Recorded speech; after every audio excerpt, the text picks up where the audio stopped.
Last August 8, 2024, nag-issue po ng Notice of Disallowance ang COA, Commission on Audit, sa 73.28 million na halaga ng confidential funds for 105 activities supposedly held by the Office of the Vice President from December 13 to December 31.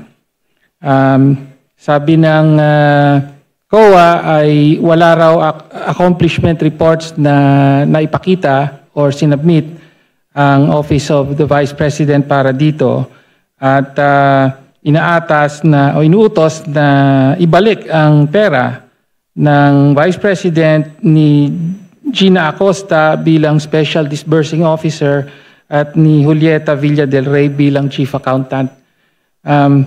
Mag-iisang taon na po, ayon sa COA rules ay may 6 months po para mag-appeal. Ano na po ang status ng Notice of Disallowance na ito?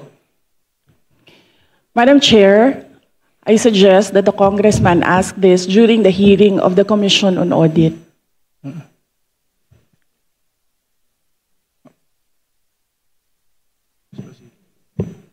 Madam Chair, I'm asking the question now from the Office of the Vice President. Madam Chair, this is a status of documents inside the Office of the Commission on Audit. So it has to be the Commission on Audit who will answer what is happening to this Notice of Disallowance. Nag-submit po ba ng appeal ang Office of the Vice President sa Notice of Disallowance? Kung yung Congressman Tinio, kung ang Notice of Disallowance was rectified by COA, wala na po yun. Pero kung yung Notice of Disallowance ay meron na silang final